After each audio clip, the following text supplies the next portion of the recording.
Salut à tous et bienvenue sur le plateau de C'est quoi un ingénieur pour un nouveau numéro. Alors aujourd'hui, on va pénétrer dans l'univers des pipettes jaugées, des Bécher, des Erlenmeyer, bref, vous l'avez compris, on va faire un peu de chimie ensemble. Mon invité aujourd'hui a passé 5 ans sur les bancs de l'école CPE Lyon, chimie, physique, électronique, et il travaille aujourd'hui dans la recherche et le développement dans le monde des cosmétiques chez L'Oréal.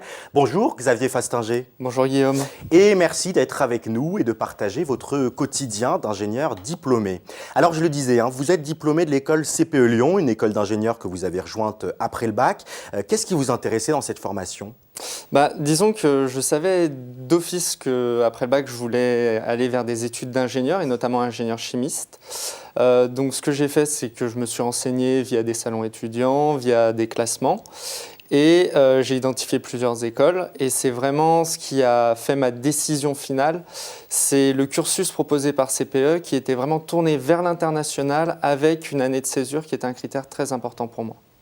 Alors une année de césure, on y reviendra dans la deuxième partie de cette interview, mais j'ai envie de vous demander, est-ce que vous saviez directement en entrant que ça serait la chimie qui vous intéresserait ? Effectivement, c'était vraiment la chimie qui m'intéressait parce que je suis de nature assez curieuse et donc j'aime découvrir et comprendre ce qui m'entoure. On est entouré de chimie, l'air que l'on respire, nos corps, les meubles, vos vêtements, c'est de la chimie.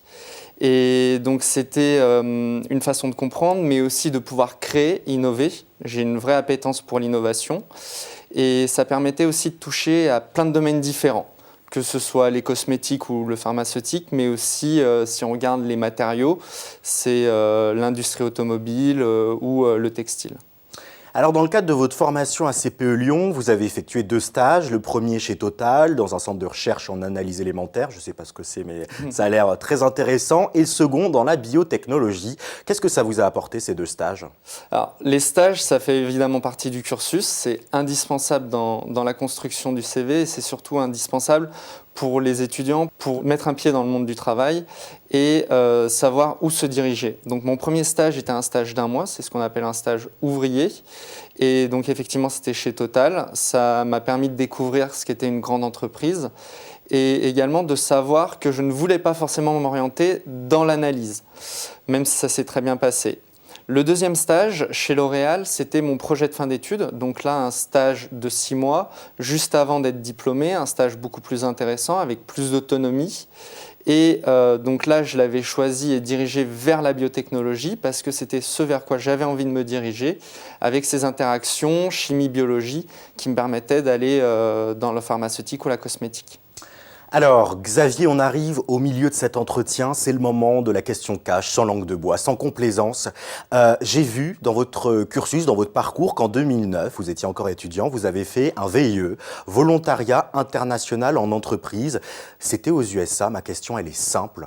Quesaco, qu'est-ce que c'est ? Ça fait partie de votre formation ? Est-ce que vous étiez rémunéré ? Comment ça s'est passé ?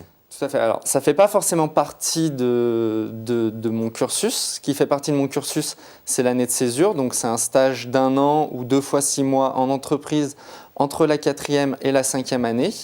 Là, j'ai eu l'opportunité de le faire via un VIE, donc Volontariat International en Entreprise.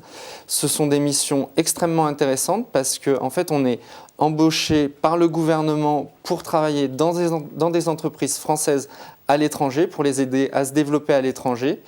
Et en termes de rémunération, c'est indexé sur le niveau de vie du pays. D'accord, donc c'est plutôt confortable, j'imagine, c'est aux États-Unis. confortable, on peut en faire qu'une fois une fois dans notre vie, et c'est jusqu'à 29 ans. Et ben voilà, le message est passé pour vous qui nous regardez, ça peut vous intéresser, VIE, Volontariat International en Entreprise. Retour cette fois sur votre quotidien d'ingénieur diplômé. Et justement, moi j'aime bien me projeter comme ça dans le quotidien d'un ingénieur. Aujourd'hui, vous êtes ingénieur développement chez L'Oréal pour une gamme de produits cosmétiques. Ça ressemble à quoi une journée type pour vous ?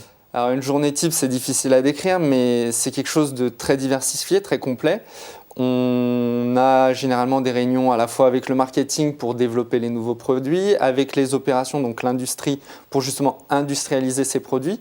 C'est aussi des réunions transverses pour développer la stratégie d'innovation. Et en fait, c'est un enchaînement au cours de la journée de plein de projets différents et il faut être capable de passer de l'un à l'autre et ça demande énormément de flexibilité, mais c'est un métier passionnant.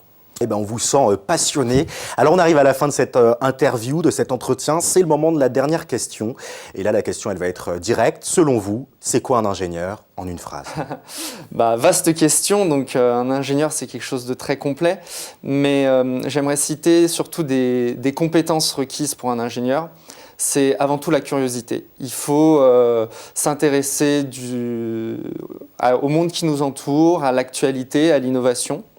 Et c'est aussi des capacités d'adaptation. Et c'est sortir de ses zones de confort, c'est aimer craquer des problèmes et les résoudre.